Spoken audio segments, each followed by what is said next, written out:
से अपन नया चैप्टर चालू करें, इसका नाम क्या है? Sequence and series. तो हमने फंडामेंटल ऑफ मैथमेटिक्स खत्म। फंडामेंटल ऑफ मैथमेटिक्स के अंदर हम लोगों ने सारी बेसिक चीज़ें, सारी चीज़ें देखनी वैसे तो देखा जाए तो, पर हमारा जो पहला मटेरियल वो खत्म हो गया। आज से अपन 11th का पहला चैप्टर सीरीज। तो इसके अंदर लिख लो क्या क्या चीज़ें आती हैं। इसके अंदर सबसे पहले तो पढ़ेंगे बेसिक सीरीज। पढ़ेंगे हम बेसिक सीरीज। तब बेसिक सीरीज के नाम पे आपने एक सीरीज तो ऑलरेडी पढ़ रखी है, तो सीरीज एपी अरिथमेटिक प्रोग्रेशन पर, लेकिन तीन बेसिक सीरीज पढ़ेंगे, एपी, जीपी और एचपी। जैसे अभी अब मैंने कर्व से पूछा व्हाट इज अ सीक्वेंस, कुछ नंबर्स हों, कोशिश हो कि रियल नंबर्स हों। क्या होनी चाहिए? रियल नंबर्स हों। नंबर्स हों जो आपस में पैटर्न बना रहे हो, पैटर्न बना रहे हो। अगर वो पैटर्न बना रहे होंगे तो वो एक सीक्वेंस या सीरीज, उनको अगर असेंडिंग या डिसेंडिंग और अरेंज कर दो वो एक सीरीज बना रहे होंगे। जेनरिक वर्ड तो यही है। जैसे मैंने कहा सीक्वेंस एंड सीरीज की एग्जैक्ट डेफिनेशन क्या है उसकी कोई ज़रूरत है नहीं हमको, पर याद रखना ज़्यादातर हम लोग रियल नंबर से डील कर रहे होंगे। तो एपी का फुल फॉर्म क्या बेटा? Arithmetic progression. जीपी का फुल फॉर्म ज्योमेट्रिक प्रोग्रेशन। तो एपी का फुल फॉर्म तो पता ही था आपको, पर जीपी का फुल फॉर्म क्या है? Geometric progression. और एचपी का फुल फॉर्म क्या है? Harmonic progression. तो ये जो है ना तीन बेसिक सीरीज पढ़ते हैं, ये हम तीन बेसिक सीरीज पढ़ते हैं। अब ये बेसिक सीरीज क्यों पढ़ते हैं? इन बेसिक सीरीज के कारण हमें पता चल जाता है कि पैटर्न बेसिक तरह तरह के क्या क्या हो सकते हैं। जैसे मैं छोटा एग्जांपल लूँगा और आप मुझे बताओगे ये सीरीज क्या है, क्योंकि ये सीरीज तो पढ़ चुके हो, 2 4 6 8 10। बताओ ये क्या चल रही है? एपी चल रही है। तो आपको मालूम है 10th में पढ़ चुके हो आप, pattern that is going. Pattern क्या है?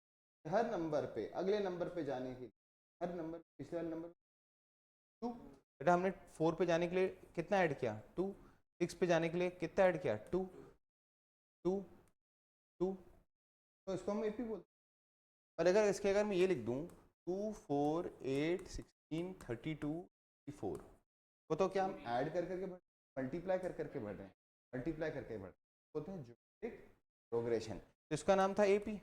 बेसिक टर्मिनोलॉजी तो हमें पता ही होनी चाहिए। पहले क्या होता था जब हम लोग स्टार्ट पहले पढ़ाते थे ना, we use to be very extensive, AP क्या होगा, जीपी क्या होगा, पर ये चीज़ तो अब आजकल बहुत जेनरिक सी हो गई है कि अगर हम ऐड कर करके बढ़ रहे हैं तो एपी है, और अगर हम मल्टीप्लाई कर करके बढ़ रहे हैं तो जीपी है। उसी तरीके से एचपी क्या है? सिंपल, मेरी एपी की जो टर्म्स हैं, एपी की टर्म्स उनका रेसिप्रोकल दूं हर टर्म का, 1/2 1/4 1/6 1/8 1/10। तो आप देख सकते हो कि एक सीरीज तो चल रही है, पैटर्न तो चल रहा है। क्योंकि मैं अगर अभी आपसे पूछूंगा कि बेटा इस पैटर्न का अगला नंबर क्या होगा, तो आप सभी लोग बोलोगे 1/12। क्या बोलोगे? क्योंकि नीचे 2 4 6 8 10 क्या चल रहा है? एपी। तो अगर हर टर्म का रेसिप्रोकल करने, बोला मैंने, हर टर्म का रेसिप्रोकल एपी बन जाए तो वो जो सीरीज है वो एचपी है। वो सीरीज क्या है? बेसिकली हम लोग जब इस चैप्टर की शुरुआत करेंगे के बारे में बात करें। 2023 में जब रिड्यूस सिलेबस हुआ ना, सीक्वेंस एंड सीरीज का जब रिड्यूस सिलेबस हुआ, और वह एकदम टाइम पे आया करे तो शाम को कर दें। तो अगर अगर अगर हम लोग बेसिक सीरीज जब पढ़ेंगे तो हम लोग क्या सारे सारे बेसिक पैटर्न्स देख, बेसिक पैटर्न्स क्या?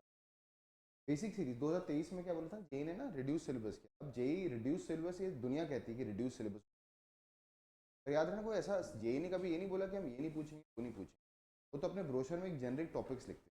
क्या हुआ 2022 में उन्होंने एक टॉपिक्स लिखे कुछ, और 2023 के ब्रोशर में वो टॉपिक्स नहीं लिखे, तो लोगों ने अपना ही अजम्पशन ले लिया कि ये सारे टॉपिक शायद ओमिट हो गए होंगे जो पूछे नहीं गए। पर ऐसा कुछ भी नहीं है। बीच बीच में कभी कभार वो ऐसे क्वेश्चन भी पूछ लेते तो उनके ब्रोशर में लिखे हुए टॉपिक्स के बाहर हैं। और ये तो आपको मालूम ही है एनटीए किस तरीके से चीज़ें ऑपरेट करता है, उसका तो एग्जाम्पल आपको दिख, नीट जैसा पेपर भी आउट हो गया। तो नीट जैसा पेपर भी आउट हो गया ना, 24 लाख बच्चों के, 25 लाख बच्चों के करियर के साथ खेल, तो एक पेपर भी नहीं बना पा रहे और उसको इंटैक्ट करके भी नहीं रख पा रहे। तो एरर्स तो होते ही होते हैं ना। इसी तरीके से आगे के जो टॉपिक्स हैं उनकी फ्रीक्वेंसी थोड़ी तो कम है, पर पढ़ना तो हमें पड़ेगा ही, क्योंकि वो जेई मेंस में शायद इतने ना पूछे जाएं। क्योंकि अभी लेटली 2024 25 और अभी जो आपके शिफ्ट्स हुए हैं, जो अपना जनवरी शिफ्ट हुआ, इन सब में बेसिक सीरीज के क्वेश्चन सबसे ज़्यादा आते हैं। तो अपन जब PYQs करोगे ना तो आपको रियलाइज होगा कि आपको बेसिक सीरीज के क्वेश्चन थोड़े ज़्यादा आएंगे। फिर उसके बाद हम पढ़ते हैं रिलेशन बिटवीन मीन्स। तो टॉपिक्स लिखते हैं ना, रिलेशन बिटवीन मीन्स। मीन्स क्या होता है? अरिथमेटिक मीन सुना होगा आप लोगों ने पक्का, AM क्या बोलते हैं, अरिथमेटिक मीन। ऐसे ज्योमेट्रिक मीन भी होता है और हार्मोनिक मीन भी होता है। पहले सारे के सारे टॉपिक इसलिए लिखवा रहा हूँ, कहीं ऐसा ना हो कि चैप्टर पढ़ते पढ़ते हम ये समझ ना पाए कि चैप्टर कहाँ तक पहुँचा है। हमारे पास एक माइलस्टोन्स होंगे ना, जैसे कोई सीरियल चालू होता है तो प्री कैप आता है ना, तो एक तरह से प्री कैप है इस टॉपिक में क्या क्या है। उसके बाद हम लोग देखेंगे एक साइन के बारे में पढ़ेंगे जिसके बारे में ऑलरेडी भी पहले पढ़ चुका हूँ। इसका नाम क्या है? सिग्मा या समेशन। फिर सिग्मा की हम लोग प्रॉपर्टीज देखेंगे, फिर सिग्मा के हम आउटकम्स देखेंगे, है ना। फिर सिग्मा जब खत्म होगा तो उसके बाद हम लोग स्पेशल सीरीज मतलब कुछ स्पेशल तरीके जिससे हम सीरीज का समेशन निकाल सकते हैं। ज़्यादातर हमारा ऑब्जेक्टिव क्या होगा? Sequence and series. मैं आपको पैटर्न दूंगा, मैं आपसे बोलूंगा बताओ इस पैटर्न की 100th टर्म कौन सी, तो आप बताओगे पैटर्न को ऑब्जर्व करके कि nth टर्म कौन सी। याद है AP में nth टर्म का फॉर्मूला। या फिर मैं आपको कुछ सीरीज दे दूंगा और आपसे एक्सपेक्ट करूंगा कि आप उनका सम निकालो। चलो सम, तो ज़्यादातर इस चैप्टर के अंदर हमारे मिला जुला के दो ही ऑब्जेक्टिव, या तो जनरल टर्म बता दो ये सीरीज की जनरल टर्म कौन सी हो, या फिर इसका नंबर ऑफ टर्म्स का कुछ टर्म्स दे दी जाएंगे गिने चुने, उनका सम निकालने को बोल। तो स्पेशल सीरीज के अंदर हम कुछ मेथड सीखेंगे। जैसे एक मेथड आएगा जिसका नाम है मेथड ऑफ डिफरेंस। क्या सीखेंगे? Method of difference. फिर वहां पे हम देखेंगे एक सीरीज जिसका नाम है AGP। AGP का मतलब AP भी होगी और GP भी होगी। इसका फुल फॉर्म है अरिथोज्योमेट्रिक प्रोग्रेशन। क्या है? अरिथोज्योमेट्रिक प्रोग्रेशन। उसके बाद फिर हम एक मेथड सीखेंगे जिसका नाम है VN मेथड। VN मेथड, या फिर जिसको आजकल बड़े फेमस वर्ड यूज किया जाता है टेलीस्कोपिक मेथड,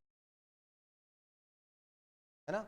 और फिर जब ये टॉपिक खत्म होने वाला होगा तो कुछ ऐसे टॉपिक्स या कुछ ऐसे सीरीज देखेंगे कि जो हम एक्सपेक्ट नहीं करते हैं, वो आगे आने वाले चैप्टर्स के साथ रिलेट होंगे, एक फॉरवर्ड लिंकेज होगा। जैसे 12th में आप जाकर ना एक टॉपिक आता है जैसे इनवर्स ट्रिग्नोमेट्रिक फंक्शन, तो ITF की कुछ सीरीज, कुछ बाइनोमियल की सीरीज हो, तो क्योंकि अपन अभी 11th का टॉपिक कर रहे हैं तो उस पार्ट को थोड़ा हल्का ही पढ़ेंगे, है ना। तो ये हमारे बेसिक ऑब्जेक्टिव्स होंगे जो हमें कंप्लीट करने हैं। पर शुरुआत अपने 2-3 लेक्चर्स में हम लोग क्या कर रहे होंगे? सिर्फ बेसिक सीरीज कर रहे होंगे। अगर मैं तुमको बोलूं कि अगर लेटली जो JEE का सिलेबस रहा है उसमें ज़्यादातर कहाँ तक का पूछा जा रहा है, तो बेटा मैं कहूँगा कि ये वाला पार्ट यहाँ तक तो बहुत पूछा जा रहा है, और उसमें भी फ्रीक्वेंसी यहाँ तक के पार्ट की बहुत ज़्यादा है। ठीक है ना। तो स्टार्ट करते हैं। तो लिखिए अगला हेडिंग डालेंगे AP। अब हम शुरुआत किससे कर रहे हैं? ऐसे टॉपिक से जो ऑलरेडी आपको आते हैं। लिख लो बेटा, लिख लो, है ना। बताओ AP GP HP basic series. फिर रिलेशन बिटवीन मीन्स, बड़ा अच्छा टॉपिक है रिलेशन बिटवीन मीन्स, पे बहुत सारे क्वेश्चन बनते हैं। Relation between means. फिर सिग्मा, सिग्मा की प्रॉपर्टीज में बहुत सारी सीखनी है, single summation, double summation, counter कहाँ से कहाँ तक जा रहा है, सारी चीज़ सीखेंगे। याद है फंडामेंटल मैथ्स में हल्का से मैंने सिग्मा का एक आपको जिक्र किया था, समेशन क्या होता है उसके बारे में गाइड किया था। वो सारी चीज़ों को देखेंगे। तो कुछ स्पेशल सीरीज आएंगी, अभी के लिए बस लिख लो स्पेशल सीरीज। ज़्यादातर हमने मेथड ऑफ डिफरेंस पढ़ना है और एक अरिथोज्योमेट्रिक प्रोग्रेशन होता है उसको पढ़ते हैं। फिर इसमें एक kth टर्म मेथड भी आएगा, वो यहीं सिग्मा में ही आ जाएगा। फिर आखिर में कंक्लूड कौन से टॉपिक से करेंगे? VN मेथड या फिर टेलीस्कोपिक सम। तो स्टार्ट करते हैं अपनी बेसिक सीरीज के साथ। तो शुरुआत तो बहुत ही आसान होगी और आप देखोगे शुरुआत में जैसे AP का क्वेश्चन है। AP का क्वेश्चन तो ये क्या है? AP आपने 10th में पढ़ी है और थोड़ा बहुत अभी अपन 11th में JEE लेवल का पढ़ लेंगे ना, PYQs भी होने लग जाएंगे AP। AP के question one of the most doable question आते हैं। सबसे पहले हेडिंग डालेंगे अरिथमेटिक प्रोग्रेशन AP। तो अगर मैं AP की शुरुआत करूं तो क्योंकि ये चीज़ आती है ऑलरेडी, तो एग्जाम्पल के तौर पे बताओ सबसे बेस्ट एग्जाम्पल क्या हो सकता है? 1 3 5 1 3 5, है ना। इसमें मैं वो सब स्टार्टिंग में कुछ कुछ चीज़ें ऐसी सिखाई जाती हैं कि जनरल टर्म कैसे निकालते हैं, पर अपन सीधा अभी AP से शुरुआत करते हैं ना। AP बताओ इसकी जनरल टर्म्स क्या होती है? जैसे एक AP का एग्जाम्पल लिख रहा हूँ, 1 3 5 7 9 11। बताओ ये AP है क्योंकि इसमें ऐड कर करके भर, तो पता नहीं क्यों उन्होंने कॉमन एडिशन नहीं बोला, क्या बोला? Common difference. बाद वाली टर्म में से इसकी पिछली वाली टर्म को माइनस कर दो। What is 3 2, what is 5 minus 3 2, what is 7 minus 5 2, what is 9 minus 7 2, what is 11 minus 9। तो वैसे तो बोल सकते थे ना कॉमन एडिशन हो रहा है यहाँ पर, उन्होंने उल्टा बोला, कॉमन डिफरेंस है। तो आपको मालूम है इतना, किसी भी सीरीज, जो एग्जांपल मैंने एपी का है, और अभी जो हमारी सारी बेसिक सीरीज में हमें बारे में 3 तो मिनिमम पता हो जाए तो सारे ही क्वेश्चन बन जाएंगे। बताओ वो कौन कौन सी 3 चीजें हैं, बताइए। ए से क्या डिनोट करते हैं, फर्स्ट टर्म। तो इस एपी का फर्स्ट टर्म बताओ क्या है, 1। बताओ डी से क्या डिनोट करते हैं, कॉमन डिफरेंस। ये सब पता है, तो इसमें ये सब आप लोग 10th में पढ़ के आ रहे हो। कॉमन डिफरेंस बताओ, इस एग्जाम्पल का कॉमन डिफरेंस कितना है, 2। और फिर एक आता है n, n denotes number of terms. बताओ इसमें नंबर ऑफ टर्म्स कितनी है सीरीज के अंदर, तो अपन गिन लेंगे 1 2 3 4 5 6। तो याद रखना ये जो 3 है, ए डी और एन, ये किसी भी एपी के बारे में अगर आपको सोचा जाए, अगर मैं किसी भी एपी का आपको ए दे दूं, डी दे दूं और एन दे दूं, तो उसका कोई भी क्वेश्चन कर ही लोगे। 10th क्लास याद करो, आपको कोई ए डी एन और सीधे परोस के दे दे किसी क्वेश्चन में, ये लो पहली टर्म, ये रहा कॉमन डिफरेंस और ये रहा नंबर ऑफ टर्म्स, तो आप उस क्वेश्चन में कुछ भी निकाल लोगे, क्योंकि सबके तो फॉर्मूले हैं अपने पास। पर जैसे जैसे हम आगे बढ़ेंगे और जैसे जैसे क्वेश्चन का लेवल बढ़ेगा, वैसे वैसे क्या होगा, वो ए डी और एन आपको डायरेक्टली नहीं, और ऐसा आपने देखा हुआ है, वो ए डी और एन डायरेक्ट नहीं देखे बोलेंगे इस सीरीज की 5वीं टर्म ये थी, 7वीं टर्म ये थी, तो 11वीं टर्म बताओ, तो आपको डायरेक्टली नहीं देंगे, तो आपको ना इन्फरेंस निकालने पड़ेंगे। इसी तरीके से सीरीज का क्वेश्चन का लेवल बढ़ता है। तो आपको पता ही है कि अगर एपी की बात करें तो बताओ इसको अगर हम थ्योरेटिकली लिखना चाहेंगे तो एपी की पहली टर्म क्या होगी, ए, अगली टर्म क्या होगी, ए प्लस डी, अगली टर्म क्या होगी, ए प्लस 2डी, अगली टर्म क्या होगी, ए प्लस 3डी एंड सो ऑन। अब इसको हम डिनोट करते हैं, इसको हम डिनोट करते हैं T1 करके बोल के, बेटा T1 मतलब टर्म नंबर 1। कुछ किताबों में या कभी कभार इसको A1 भी डिनोट करते हैं, A1 मतलब फर्स्ट टर्म। बताओ इसको कैसे डिनोट करेंगे, T2। तो बताओ इसको हम एक और किस तरीके से डिनोट कर सकते हैं, A2। यही दोनों राइटिंग स्टाइल हैं, जो जेई ज्यादा पूछता है राइटिंग स्टाइल को पढ़ लेते हैं। अब पूछने के लिए तो B1 B2 भी बोल सकते हैं, C1 C2 भी बोल सकते हैं, बट T1 T2 तो जेनरिक है कि टर्म नंबर 1 टर्म नंबर 2। तो बताओ इसको क्या बोलेंगे, टर्म नंबर 3। इसको क्या बोल सकते हैं, A3। और ये क्या होगा हमारा टर्म नंबर 4, और ये क्या होगा A4। फिर हमने पैटर्न ऑब्जर्व किया कि जब हम पहली टर्म में थे तो डी एक बार भी ऐड नहीं हुआ, जब हम सेकंड टर्म में तो डी एक बार ऐड हुआ, अगर हम थर्ड टर्म में तो डी 2 बार ऐड हुआ, तो बताओ अगर चौथी टर्म में थे तो डी 3 बार ऐड हुआ, तो बताओ जो 100वीं टर्म आएगी, 100 टर्म आएगी, तो डी कितनी बार ऐड होगा, 99 टाइम्स होगा। तो इसको देखकर उन्होंने टीएन का फॉर्मूला दे दिया, टीएन बोल दूं या फिर एएन बोल दूं, बताओ टीएन का मतलब क्या होगा, nth टर्म। बताओ सबसे पहला फॉर्मूला आपने एपी के अंदर क्या पढ़ा, net term of an AP. तो बताओ कितने इसमें क्या आएगा, ए मींस द फर्स्ट टर्म, और हमने देखा 100 टर्म में n-1 टू डी है ना, क्योंकि 100 था तो 99 था, फोर्थ टर्म थी तो 3 था, थर्ड टर्म था तो 2 था। तो पहले लिख लेंगे हमारा पहला हैशटैग हो गया इस चैप्टर का, और इस चीज को हम बहुत तेजी से भी कर सकते हैं, क्योंकि एपी से शुरुआत करने का ऑब्जेक्टिव, अच्छा देखो ऐसा क्यों है कि हम लोग इस चैप्टर को 11th क्लास की शुरुआत में ही ले लेते हैं, ऐसा ये भी रीजन होना चाहिए, क्योंकि इसका कनेक्टिविटी है ना, ये 10th क्लास में आपने बहुत अच्छी तरह पढ़ा हुआ है एपी, और अभी लेटली अगर आप देखोगे ना, तो अभी जो लेटेस्ट एनसीईआरटीज हैं उनके अंदर से तो उन्होंने एपी की एक्सरसाइज भी हटा दी। एपी की एक्सरसाइज क्यों हटा दी उन्होंने, क्योंकि उन्होंने बोला ये तो बच्चे 10th में पढ़ के ऑलरेडी आ ही रहे हैं।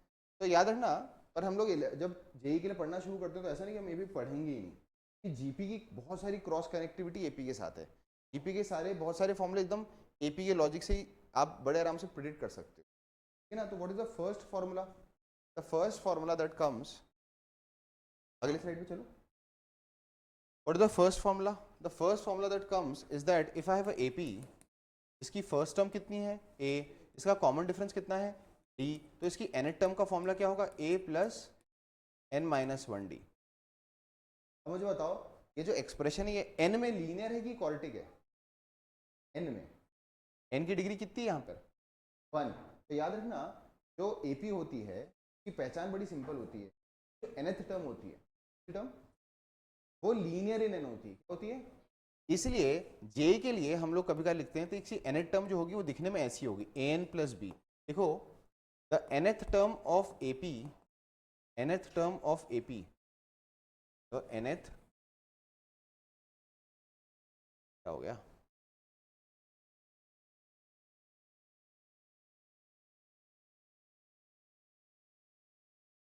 नाम को इग्नोर ही कर दिया गया।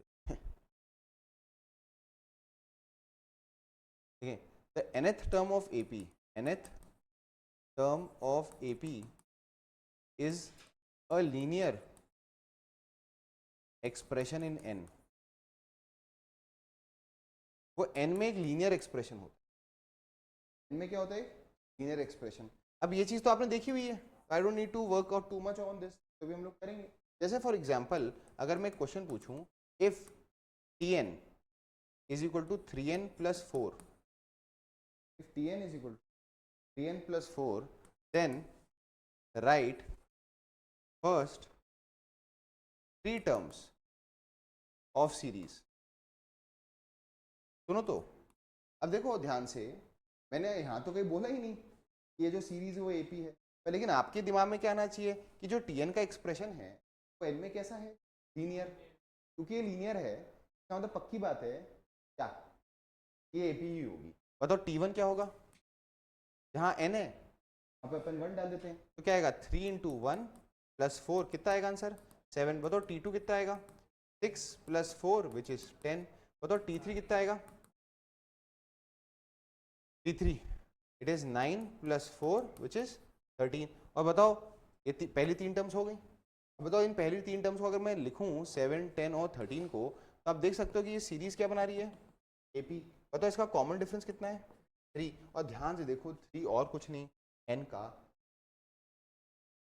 कोफिशिएंट। तो अपन लिख सकते हैं nth term of AP is linear in n, और अगर ये AP है तो विद कॉमन डिफरेंस कितना होगा इसका? A। वेरी गुड बेटा, इसका कॉमन डिफरेंस होगा A। तो लिख लें, ये हमारा पहला हैशटैग हो गया। अब देखो मैंने क्या किया, मैंने 10th क्लास में पढ़ी हुई एक चीज बता दी आपको, और मैंने 11th क्लास में आपसे क्या एक्सपेक्टेड है वो भी बता दिया। आपको पता होना चाहिए जो AP है, बेटा मैंने बहुत ज़्यादा टाइम स्पेंड ही नहीं किया अपन सीक्वेंस एंड सीरीज इंट्रोड्यूस, क्योंकि बेटा क्या है 10th क्लास में आपको ऑलरेडी AP पढ़ाने का ऑब्जेक्टिव ही है ना। देखो 10th क्लास के बाद क्या बहुत सारे बच्चे तो मैथ्स छोड़ देते हैं, तो ऐसा क्या है भाई, CBSE ने सोचा या सारे बोर्ड ने सोचा स्कूल में कि भाई बच्चों को एक बेसिक नॉलेज तो दे ही देते हैं सीख, तो उसमें सबसे बेस्ट सीरीज जो कि क्या है AP, वो हम पढ़ा ही देते हैं 10th। और 11th में अपन क्या कर रहे हैं, उन्हीं चीज़ों को पढ़ रहे हैं बट थोड़ा सा डिफरेंट आउटलुक से पढ़ रहे हैं।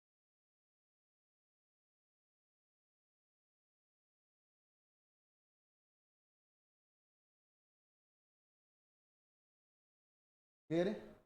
अगला करें। तो अभी तक हम लोग क्या क्या क्या हैशटैग्स पढ़ चुके हैं?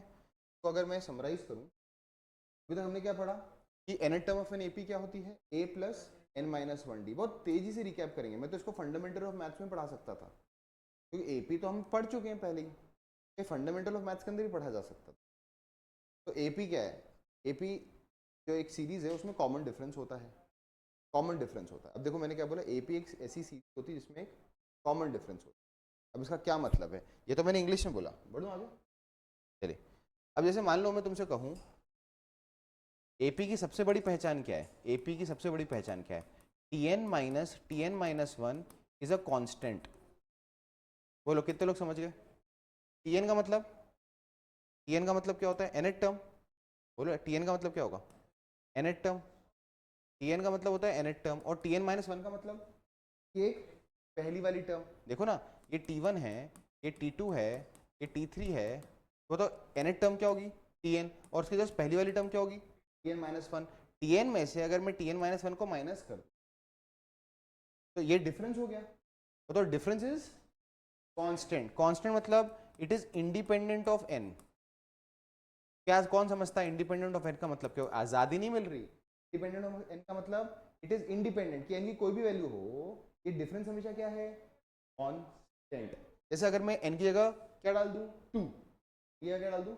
2, तो T2 minus T1 is equal to n की जगह 3 डाल दूं तो क्या आएगा? T3 minus T2, T3 minus T2, n की अगर मैं 4 डाल दूं तो T4 माइनस T3। ये सारे के सारे वैल्यूज एक तो बराबर हैं और दे आर ऑल कांस्टेंट्स।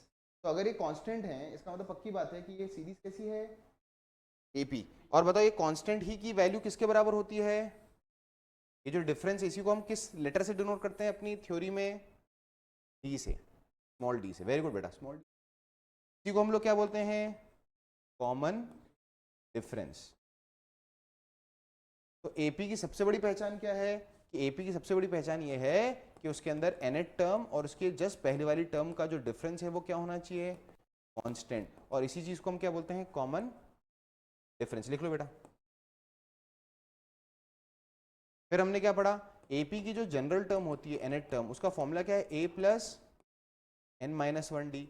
फिर हमने बोला नहीं नहीं, एपी में हम लोग ये समझ चुके हैं यहाँ पर देखकर कि एपी की जो nth टर्म होती है वो n में लीनियर होती है।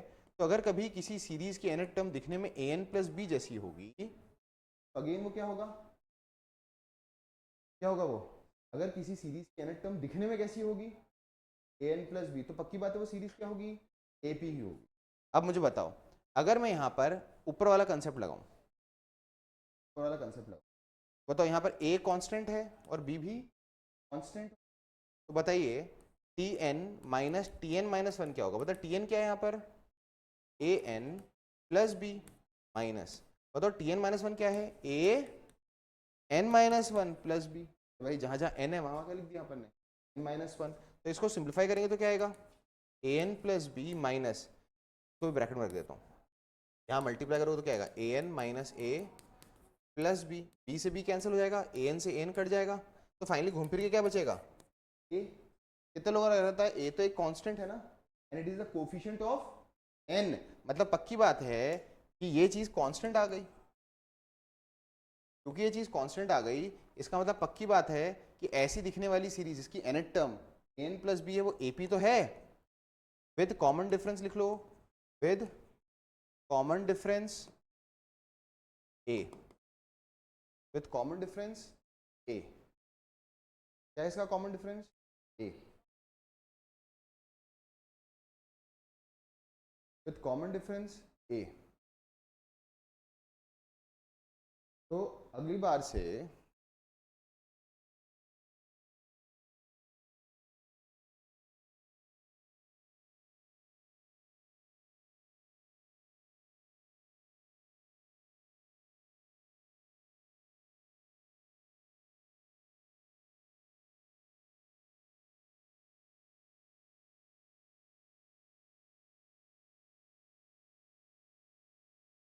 अरे आगे जैसे कि अगर मैं बोलूँ फॉर एग्जाम्पल, अभी मैं पीछे साइड में जा रहा हूँ। फॉर एग्जाम्पल अगर मैं कहूँ इफ फॉर अ सीरीज, बेटा इस बार मैंने tn ना लिखकर क्या लिख दिया? an। पर आपको मालूम है tn लिखूं या an लिखूं इसका मतलब क्या है? nth टर्म ही है। अगर मैं कह दूं it is equal to 2n plus 4, 2n plus 4, तो बताओ अभी मैंने डिक्लेयर नहीं किया कि सीरीज एपी है, पर क्या आपको दिख रहा है कि इसकी जो nth टर्म है n में कैसा एक्सप्रेशन है? Linear expression. ये लीनियर एक्सप्रेशन पक्की बात है कि सीरीज क्या होगी? एपी, है ना? तो बताओ इसका, ये पक्की बात है, अभी मैंने सॉल्व भी नहीं किया पर मैं डिक्लेयर कर सकता हूँ ये क्या होगा? एपी। बताओ इसका कॉमन डिफरेंस क्या होगा? With common difference 2। कैसे पता चला? क्योंकि 2 जो है वो हमारा n का क्या है? कोफिशिएंट। और अगर कोई मुझसे बोल दे कि कॉमन डिफरेंस तो 2 आ गया, बताओ फर्स्ट टर्म क्या होगी? तो फर्स्ट टर्म के लिए आपको सिंपल एक काम करना है भैया, तो फर्स्ट टर्म के लिए हमें एक सिंपल सा काम करना है कि यहाँ पे n की जगह क्या डाल देना है? 1। क्योंकि फर्स्ट टर्म तो a1 होती है, a से डिनोट करते हैं, उसके n को 1 डाल देंगे, तो 2 इंटू 1 प्लस 4 कितना आंसर आ जाएगा? आया समझ में? अगला एक्सप्रेशन फिर आपने क्या पढ़ा?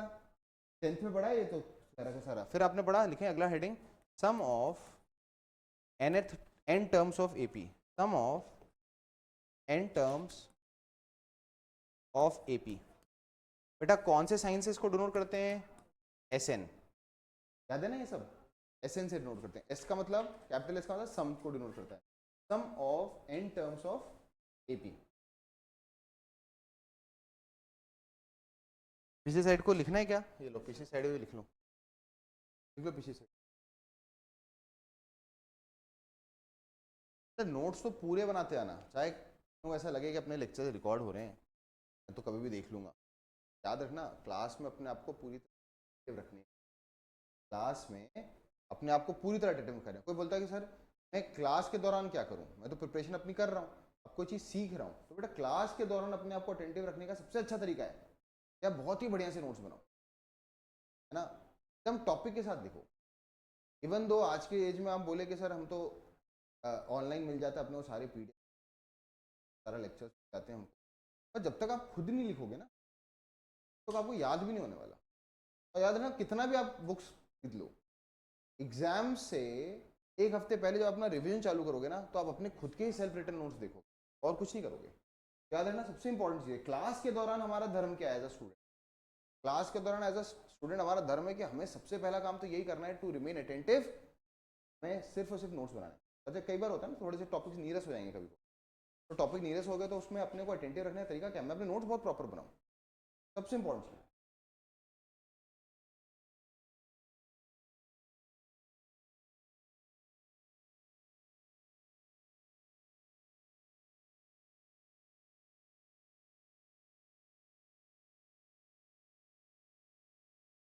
करें नेक्स्ट। तो ये वाला स्लाइड भी समझ में आ गया होगा। और ये चीज़ बेटा क्या है, हम लोग जो पढ़ा रहे हैं, मैं जो पढ़ा रहा हूँ आपको, देखो मैंने कई बार ऐसा बोला है, जब अपन कोचिंग में आते हैं ना तो हमारा ऑब्जेक्टिव कई बार लर्निंग से हट जाता है, लर्न नहीं कर रहे हैं तो जेई के लिए पढ़ रहे हैं, एग्जामिनेशन के लिए पढ़ रहे हैं। वो एग्जामिनेशन एक सेट पैटर्न पे क्वेश्चन पूछ, अब हम लोग एज अ फैकल्टी हम लोगों ने इतने क्वेश्चन देख रखे हैं कि हमें मालूम है कि अगर बच्चे से उस लेवल का क्वेश्चन होना तो जल्दी जल्दी इस लेवल तक लेके आना है, उस तरह की टर्मिनोलॉजी से अवगत करवाना है आप। तो इसलिए हम लोग बहुत ज़्यादा समय नहीं देते। पहले क्या, आज से 10 साल पहले ना हम लोग सीक्वेंस सीरीज चालू करते थे ना, क्लास के अंदर इस तरह की बातें करते थे, बेटा सीक्वेंस प्रोग्रेशन क्या होता है, एकदम बेसिक लेवल से समझाने की कोशिश। पर आज के डेट में आप लोग 10th में ऑलरेडी ये चीज़ पढ़ के आए हो, तो ये इतनी भूमिका बनाने की कोई जरूरत नहीं। बताओ, अब मैं यहाँ पे एक थोड़ी सी कहानी बताता हूँ, सम टिल एन टर्म्स का फॉर्मूला निकालते हैं। तो एक बहुत मस्त चीज़ है, कोई मैं कहानी सुनाई हूँ आपको। रामानुजन को बोला गया, रामानुजन जो थे बहुत नटखट से बालक थे, एक बार क्लास में क्या उनसे पूछा गया, हर चीज़ का जवाब दे रहे थे, तो उनसे क्लास में पूछा गया कि बेटा, जो आचार्य होंगे उस समय, उनसे उनसे पूछा गया कि भैया 1 से लेकर 100 तक का सम निकालो, 1 से 100 तक का सम निकालो। तो एक आम आदमी क्या, एक आम स्टूडेंट क्या करेगा, एक बैठ के चालू करेगा, ए 1 + 2 3 6। उनसे बोला गया 1 से लेकर 100 तक का सम निकालो। तो जब तक वो आचार्य घूमे तब तक उन्होंने आंसर ही बता दिया, 5050 5050। अब ऐसा उन्होंने कैसे कर दिया होगा, क्योंकि उनको पैटर्न दिखा। उनको पैटर्न क्या दिखा कि वहां पे टीचर ने 99 तो नहीं लिखा था, और मान लो अगर मैं आपको 99 भी लिख दूं तो बताओ ये कितनी टर्म्स है, 8 टर्म्स है। ये दिख रहा है ना, आप लोग तो आज की डेट में सब ये एपी है, तो लेकिन बताओ पहली और आखिरी का सम कितना है, 101। बताओ सेकंड और सेकंड लास्ट का सम क्या है, 101। बताओ थर्ड और थर्ड लास्ट का सम भी क्या होगा, 101। बताओ हर जोड़ी का सम, पहली और आखिरी, बताओ कितनी जोड़ियां हैं, 100 टर्म से तो जोड़ियां कितनी हैं, और 50 जोड़ी हैं, और हर एक का सम 101 है, तो 101 कितनी बार ऐड हो रहा होगा, 50 बार। तो 101 + 101 + 101 50 बार करेंगे तो ये आंसर क्या आएगा, 5050। तो आपको कुछ लगा ही नहीं, कोई एफर्ट ही नहीं लगा, कि असल में पैटर्न तो यही देखना था अपने को, तो आप उन्होंने पैटर्न को एकदम से डिकोड कर दिया। तो कुछ इसी तरीके होता है कि जब हम लोग, हमसे पूछा जाता है कि what is the sum of n terms of AP, मैं आपके सामने sum of n terms of an AP लिख रहा हूँ। मतलब अगर कोई आपसे एक्सपेक्ट कर रहा है एसएन का मतलब, तो आपको मालूम है it is T1 + T2 + T3। तो आखिरी टर्म कौन सी होगी, nth टर्म, उसके जस्ट पहले वाली क्या होगी, n-1, इसके जस्ट पहले वाली क्या होगी, n-2 एंड सो ऑन। अब बताओ अगर हम एपी की स्पेसिफिक बात करें तो बताओ पहली टर्म क्या है, a, अगली टर्म क्या है, a + d, बताओ अगली टर्म क्या है, a + 2d, चलो ठीक है, डॉट डॉट डॉट। बताओ nth टर्म क्या है, a + n-1d। बताओ इसके जस्ट पहली वाली टर्म क्या है, a + n-2d and so on. अब बताओ पहली टर्म और आखिरी टर्म का सम क्या है, ये कितनी टर्म्स हैं, n टर्म्स हैं। हाँ, पहली और आखिरी का सम क्या है, तो क्या मैं लिख सकता हूँ हर जोड़ी का सम, हर जोड़ी का सम 2a + n-1d आने वाला है। सोचो, देखो ना, देखो इसको ऐड करो, यहाँ पे a और यहाँ का a, 2a + n-1d। बताओ सेकंड और सेकंड लास्ट का सम बताओ क्या आएगा, a + a 2a, यहाँ n-2d है और यहाँ पे 1d है, ऐड करोगे तो क्या आएगा, n-1d ही आएगा ना। यही चीज अपने अभी जो मैंने आपको रामानुजन की स्टोरी बताई उसके अंदर भी ऐसे ही हुआ, पहली और आखिरी का सम 101 था, सेकंड और सेकंड लास्ट का सम 101 था। अभी इस वाले में पहली और आखिरी का सम 2a plus n minus 1d, second और सेकंड लास्ट का सम 2a प्लस थर्ड और थर्ड लास्ट का भी 2a plus n minus 1d। बोलो कितनी टर्म्स थी? n टर्म्स थी। जोड़ियां कितनी बनेंगी? बाई 2। तो हमारा फॉर्मूला क्या बनेगा? n by 2 into sum of each जोड़ी। तो जोड़ी का सम क्या था? n by 2 2a plus n minus 1d। और आपने अपने प्रीवियस क्लासेस में पढ़ा हुआ है, इसको कई बार हम लोग first term plus last term भी तो लिखते हैं। अरे t1 प्लस tn, अरे लिखने को तो हम ये भी लिख सकते हैं second term plus second last term. लिखने को तो अपन ये भी लिख सकते हैं n by 2 third term plus third last term. लिखने को तो हम ये भी लिख सकते हैं rth term from the start plus n minus r. बेटा ये कितने लोग समझ गए? देखो, जब यहां पर तुमने 1 लिखा तो यहाँ n लिखा, जब यहाँ पर 2 लिखा तो यहाँ पर n माइनस 1 लिखा। बताओ इन दोनों का सम कितना है? 1 और n का n प्लस 1। 2 और n माइनस 1 का सम कितना है? n plus 1। 3 और n माइनस 2 का सम कितना है? n plus 1। तो जनरलाइज करके लिखूंगा तो यहाँ पे क्या आएगा? r, और यहाँ पे क्या आएगा? n minus r plus 1। असली में फॉर्मूला तो यही है, n by 2 sum of each जोड़ी एपी में। अब क्या होता है, जिस भाव से मैंने आपको क्लास में बताया ये चीज, बेटा सबको समझ में आया ना? क्योंकि मैंने आपको बहुत लॉजिकली बताया। पर एक किताब में इस भाव से नहीं बोल पाएंगे ना वो। तो किताब में इसका प्रूफ कैसे दिया जाता है?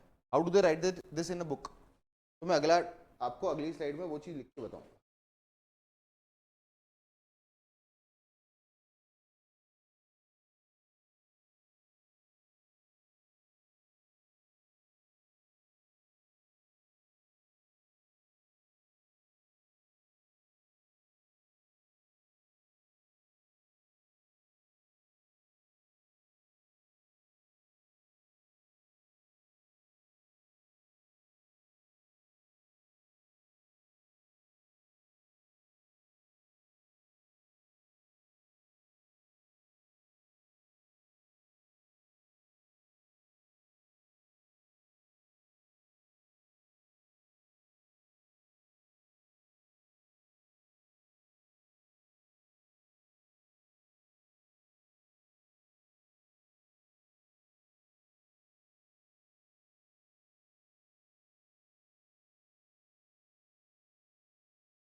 बड़ा आगे। तो इस चीज को बुक्स में किस तरीके से प्रूव करके दिखाया जाता है, तो देखना। वो क्या करते हैं, एस एन निकालना है। तो एस एन क्या है? ए पी का ए। अगली टर्म क्या है बेटा? ए प्लस डी। बताओ अगली टर्म क्या है? ए प्लस 2d। और आगे चलकर सेकेंड लास्ट टर्म क्या होगी? ए प्लस n माइनस 1d। और लास्ट टर्म नहीं, सॉरी, n माइनस 2d। एक मिनट, n माइनस 2d। और लास्ट टर्म क्या होगी? a प्लस, ठीक है, क्या हो गया? Till n terms. एपी में मैंने आपको बताया पहली और आखिरी का सम 2a plus n minus 1d, second और सेकेंड लास्ट का सम 2a। तो अपनी तो अपने को दिख रहा है, मैं भी लिख भी दूंगा कि हर जोड़ी पहली और आखिरी का जोड़ी बना लो, सेकेंड और सेकेंड लास्ट की जोड़ी बना लो, थर्ड और। तो एपी में हर जोड़ी का सम क्या होता है? कांस्टेंट। पर इसको इंग्लिश में कैसे बोलते हैं? सुनना, अर्ज क्या है, फरमाया है, ध्यान से सुनना, मैं भी लिखवा भी दूंगा। Sum of terms equidistant from extremes. English में क्या बोलते हैं? Sum of terms equidistant from, starting से पहली से पहली, स्टार्टिंग से सेकंड, एंड से सेकंड, स्टार्टिंग से थर्ड, एंड से थर्ड। तो इसको इंग्लिश में कैसे बोलते हैं? Sum of terms equidistant from extremes in an AP is a constant and that constant is equal to 2a plus n minus 1d। ये भी मैं अगले स्लाइड पे आपको लिखवा दूंगा। पर इसमें अपन ने क्या किया, इसी सीरीज को दोबारा लिखा। तो क्या लिखा? दोबारा। कितना मालूम है? एडिशन जो होता है, तो इस प्रॉपर्टी को क्या बोलते हैं? याद है, तुमने पढ़ा है बचपन में, a plus B is equal to B plus A. क्या बोलते हैं इसको? एसोसिएटिव बोलते हैं, कम्यूटेटिव बोलते हैं, कम्यूटेटिव बोलते हैं ना। कम्यूटेटिव क्या बोलते हैं, a plus B is equal to b plus A, किसी भी ऑर्डर में लिख दो, डजंट मैटर। तो बताओ अगर मैं यहां पर सम निकालने के चक्कर में अगर मैं पहली टर्म के नीचे लास्ट टर्म लिख दूं, पहली टर्म के नीचे क्या लिख दिया, लास्ट टर्म, सेकंड टर्म के नीचे सेकंड लास्ट टर्म लिख दूं, एंड सो ऑन, तो बताओ लास्ट टर्म के नीचे कौन सी टर्म आएगी, फर्स्ट टर्म। मैंने क्या किया, इनका सम निकालना था, वही सीरीज दोबारा लिखी है, और इस बार सबको पलट दिया है। बताओ जब पलट के लिखा तो फर्स्ट टर्म के नीचे कौन सी term, last term, second term के नीचे कौन सी आएगी, सेकंड लास्ट टर्म, और लास्ट टर्म के नीचे कौन सी आ गई, फर्स्ट टर्म। अब मैंने क्या किया, इन दोनों को ऐड कर दिया। तो आपको मालूम है जब दो सीरीज को ऐड करते हो तो एलएचएस से एलएचएस ऐड होगा, आरएचएस तो आ जाएगा 2 टाइम्स एसएन। और तो इस जोड़ी का सम क्या है, 2a plus n minus 1d। बताओ इस जोड़ी का सम क्या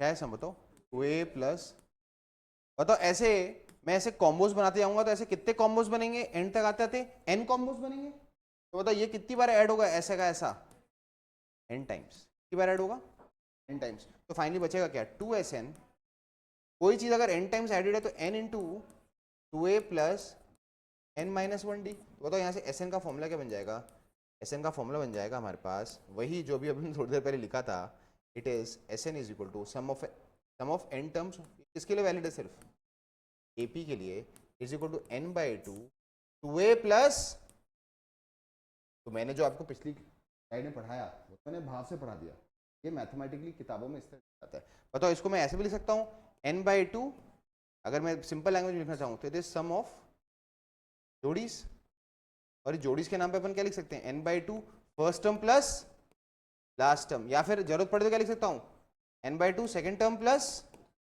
सेकेंड लास्ट टर्म। बेटा लिख लें सारे सारे, ये प्रूफ समझ में आया, this is how it is written in books, in your material it is written like this. ये फॉर्मूला डिराइव कैसे हुआ, बेटा आपने 10th क्लास में ये चीज़ फॉर्मूला डिराइव किया था, क्या करना चाहिए था, पर किया था क्या इस तरीके से, नहीं, तो आपने फॉर्मूला खेल लिया होगा, आपको एक फॉर्मूला दे दिया गया होगा, आपको बोला होगा बस इसको याद कर लो, याद कर लिया।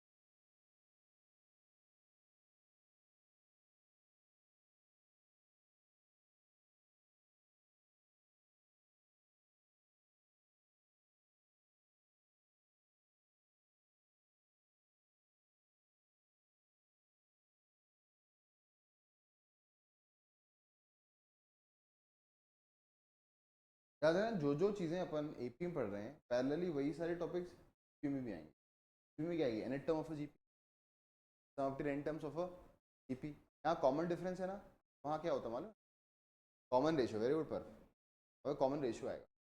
बोलने को तो कॉमन मल्टीपल बोल सकते थे, जैसे यहाँ पे कॉमन एडिशन बोल सकते थे, और वहाँ पे हम कॉमन मल्टीपल ना बोल के कॉमन रेशियो बोलते हैं।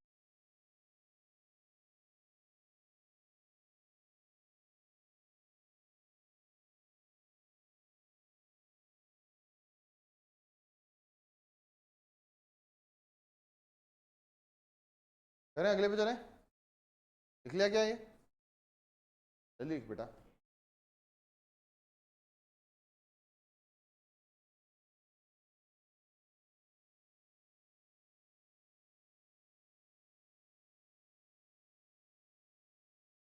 ठीक है, अब जरा इस एन टर्म के एक्सप्रेशन को देखना। तो अभी तक हम किस नतीजे पहुंचे कि अगर एपी की बात करें तो बताओ एक एपी को डिफाइन करने के लिए कितनी चीज़ों के बारे में पता चल जाए तो कोई भी क्वेश्चन कर लूँगा, 3 एडी और एन। और बताओ इसकी एन टर्म का एक्सप्रेशन क्या निकाला था हमने, ए प्लस एन माइनस 1d, और हमने बोला था कि ये एक लीनियर एक्सप्रेशन इन एन होता है तो इसको अपन क्या लिख सकते हैं, ए प्लस डी। अभी हमने समटिल एन टर्म्स का एक्सप्रेशन निकाला, it is n by 2 2a plus n minus 1d। अब बेटा प्लीज सभी लोग एन की नज़र से देखो, इसकी नज़र देखो, एन की नज़र से, और देख के बताओ ये लीनियर एक्सप्रेशन आएगा एक्सपेंड करने पे कि quadratic expression? Quadratic expression. So this is a quadratic expression in n. The quadratic expression in n. So you will get a quadratic in n. You get a quadratic in n. बताओ पहली term, एक term n की आएगी, एक term n square की आएगी, सब सहमत है? अरे n इंटू n करूंगा तो एक टर्म किसकी आएगी? n स्क्वायर की, और n हर टर्म से मल्टीप्लाई हो रहा है तो कांस्टेंट टर्म नहीं आएगी, तो इसका मतलब ये दिखने में कुछ ऐसा होगा. बेटा आप बताओ ये चीज समझ में आती क्या? तो दिखने में कैसा होगा? an square plus bn. अब अगर मुझे कोई एपी दे दे तो उसकी सम टेरेंटम्स के निकालने के लिए सही है, पर उल्टा सोचने को बोल दे, कोई मुझे बोल दे एक सीरीज है, क्या है? एक सीरीज है, उसके सम टेरेंटम्स का एक्सप्रेशन n में क्वाड्रेटिक है, तो आप फट से समझ जाओगे. बताओ वो सीरीज क्या होगी? एपी. क्या होगी? एपी. क्या होगी? क्योंकि वो दिखने में ऐसा है, an स्क्वायर प्लस bn. ठीक है, बताओ अभी थोड़ी देर पहले मैंने बताया था एपी के अंदर कॉमन डिफरेंस का फॉर्मूला क्या बन सकता है? Tn common term, common difference का फॉर्मूला, हाँ हाँ, nth टर्म में से पिछली वाली टर्म को माइनस कर दो, ये किसका फॉर्मूला बन गया? कॉमन डिफरेंस का. और एपी में ये जो डिफरेंस है वो कांस्टेंट आता है, क्योंकि डिफरेंस कांस्टेंट आता है तभी तो हम इसको बोलते हैं कॉमन डिफरेंस. डिफरेंस नहीं बोलते, क्या बोलते हैं? Common difference. अच्छा बताओ किसी भी सीरीज में Tn क्या होगा? किसी भी सीरीज का Tn मतलब नेट टर्म, ये हमको समझाना है. Tn मतलब नेट टर्म. कितने लोग समझ गए? रेज योर हैंड, सोच के बताना कितने लोग समझ गए. किसी भी सीरीज की nth टर्म जो होगी वो होगी Sn माइनस Sn माइनस 1. बेटा Sn का मतलब सम टिल n टर्म्स, नहीं ऑल टर्म्स नहीं, सम टिल, तो 1 से लेकर nth टर्म्स तक का सबका सम. और Sn माइनस 1 का मतलब फर्स्ट टर्म से लेकर n माइनस 1, तो दोनों में. मैं इसको समझा देता हूँ. अगर मैं बोलूँ Sn, Sn का मतलब क्या है? T1 plus T2 plus T3 अब टिल कहाँ तक? Tn. इसके जस्ट पहली वाली टर्म क्या है? Tn minus 1. बताओ अगर मैं Sn माइनस 1 बोलता हूँ इसका मतलब क्या होगा? T1 plus T2 plus T3 अब टिल कहाँ तक? Tn minus 1. क्यों Tn माइनस 1 तक? ये सम टिल n माइनस 1 टर्म्स है. अब ऊपर वाली सीरीज में से अगर मैं नीचे वाली सीरीज को माइनस कर दूं तो ये कैंसिल होगा, ये कैंसिल होगा, ये कैंसिल होगा, ये कैंसिल होगा, ये कैंसिल होगा. तो बताओ what is Sn minus Sn minus 1? क्या बचेगा? सिर्फ Tn. बेटा ये लिख लेना, किसी भी सीरीज का अगर Sn दे रखा है, किसी भी सीरीज का क्या दे रखा है? Sn, तो उसकी nth टर्म निकालने का फॉर्मूला होता है Sn माइनस Sn माइनस 1.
चलें देखें. अब ये जनरली किताबों में इसका इसको जो मैंने समझाया ना, इसका प्रूफ भी लिखा होता है, पर मैं इसको थोड़ा एंड में बताता हूँ. ये चीज़ तो समझ में आ जाती है, सेल्फ एक्सप्लेनेटरी. अब देखो एक क्वेश्चन करते हैं ना, बड़ा अच्छा प्रूफ है वो. देखिए if Sn is equal to an square plus bn, then prove that the series, ये जो करस्पॉन्डिंग सीरीज है, इज एन एपी। क्वेश्चन लिख लो, बोर्ड पे लिखना। अभी हमने प्रूफ भी कर दिया ना, फॉर्मूला देख के हमने समझा भी दिया मैंने आपको कि अगर कभी मेरे पास कोई ऐसी सीरीज जो उसकी एस एन, जो उसकी nth टर्म है, वो दिखने में कैसी हो, A N square plus B N. अगर कोई मेरे पास सीरीज है जिसकी nth टर्म दिखने में कैसी हो, A N square plus B N, तो पक्का वो एपी ही होगी। मैं इसको प्रूव करके दिखाऊंगा। पेन रख देना, आपसे देखना इस प्रूफ के बारे में। इस प्रूफ बस समझ में आना चाहिए। Nobody would ever ask you a question, you need to remember for an objective paper, you just need to remember the outcome. चलो तो देखो सोल्यूशन बताओ, S n what is given, ऐसे चालू करते हैं। What is given to me, क्या given है मेरे को, मुझे एस एन दे रखा है। बताओ एस एन का फॉर्म क्या दे रखा है मुझे, A N square plus B N. तो यहाँ से मैं पहले टी एन निकालता हूँ। बताओ टी एन का फॉर्मूला क्या लिखवाया था मैंने, टी एन का फॉर्मूला मैंने क्या लिखवाया था, एस एन माइनस एस। तो एस एन क्या होगा, एन की जगह एन ही लिख दो, it would be a N square plus B N.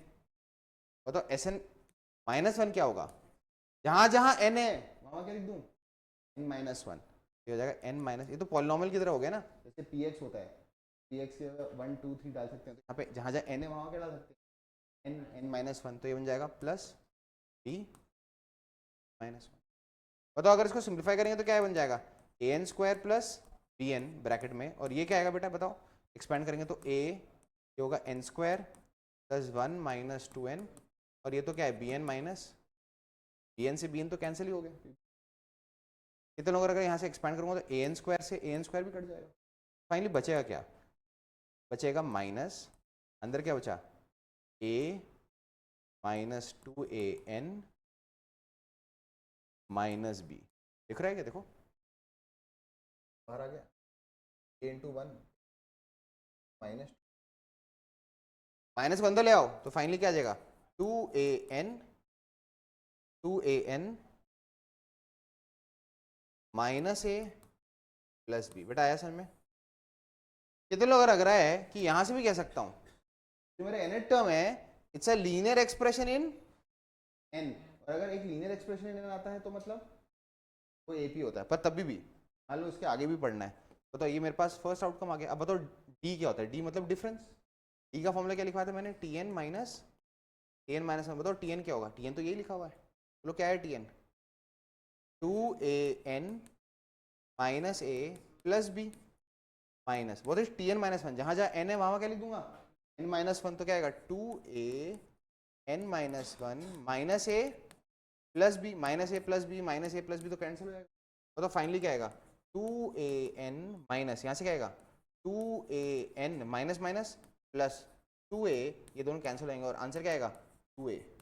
मतलब टू ए क्या है, कांस्टेंट। कैसे लिखोगे आप, कांस्टेंट। बताओ अगर किसी सीरीज का डिफरेंस कांस्टेंट आता है, पक्की बात है वो सीरीज क्या है, एपी। तो आप लिखोगे since D is a constant, इसका मतलब सीरीज इज, लिख लें सीरीज इज। बताओ सीरीज का कॉमन डिफरेंस कितना निकाला हमने, टू ए, जो कि हमारे एस एन के एन स्क्वायर, एस एन का लीडिंग कोफिशिएंट क्या है, एन स्क्वायर का कोफिशिएंट क्या है, ए, उसका डबल है टू ए। रट के बैठेंगे हम जब अपन क्वेश्चंस करेंगे यही के लिए, तो क्या हमको ये सारे आउटकम्स याद रखने चाहिए। बताओ जब मैंने टी एन लिखा था, टी एन एपी का टी एन क्या होता है, लीनियर इन एन क्या होता है, देखने में कैसे लिखवाया था, ए एन प्लस बी। तब कॉमन डिफरेंस क्या था, ए। बताओ कॉर्टिक का, सॉरी एपी का सम ऑफ टर्म्स कैसा होता है, कॉर्टिक इन एन, दिखने में कैसा होता है, A N square plus B N. बताओ तब कॉमन डिफरेंस कितना निकाल लिया हमने, प्रूव कर लिया, टू ए। क्या प्रूव कर दिया, टू ए।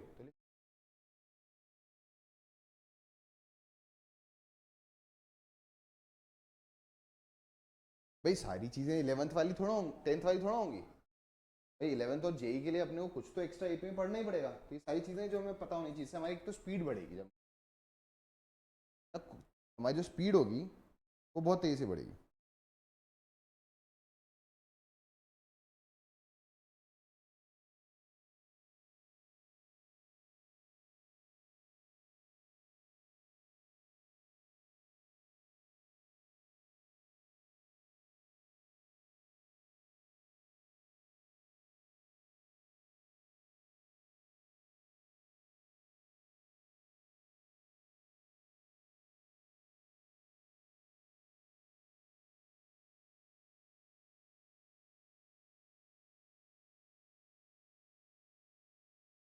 ये आपकी पहली क्लास थी।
बेटा प्रूफ बहुत ज़्यादा इंपॉर्टेंट तो नहीं है, बस समझ में आना चाहिए। We are not preparing ourself for objective. Proof आना तो चाहिए, समझ में आना चाहिए, पर ऐसा कि अपन को एक एक स्टेप कोई बोले रेप्लिकेट करना है वो जरूरी। तो अगर मैं एक क्वेश्चन पूछूं तो चले अगले, अगर मैं तुमसे पूछूं इन एन एपी इफ, तो पहला question Tn is equal to 6n minus 5, बताओ इस एपी की फर्स्ट टर्म क्या होगी? फर्स्ट टर्म क्या होगी? 1। क्यों होगी फर्स्ट टर्म 1? कि आपने चुपके से n को क्या डाल दिया? 1। जब n को 1 डाला तो फर्स्ट टर्म आ जाएगी 5 1। बताओ इसका कॉमन डिफरेंस कितना होगा? 6। मैंने हटा दिया आपको कि अगर किसी एपी की जो nth टर्म होती है an प्लस बी होती है, बताओ उसका कॉमन डिफरेंस क्या होता है? a। तो बेटा आपको a मिल गया, d मिल गया, फिर तो आप फर्स्ट भी लिख सकते हो, सेकंड भी लिख सकते हो, थर्ड भी लिख सकते हो, सो एंड सो फोर्थ। बताओ अगर उसका sum of the n terms 2n square plus 5n है, sorry 2n square plus 5n, पक्का बात है ये एपी है। बताओ इसका a क्या होगा? सोच के बताना a क्या होगा।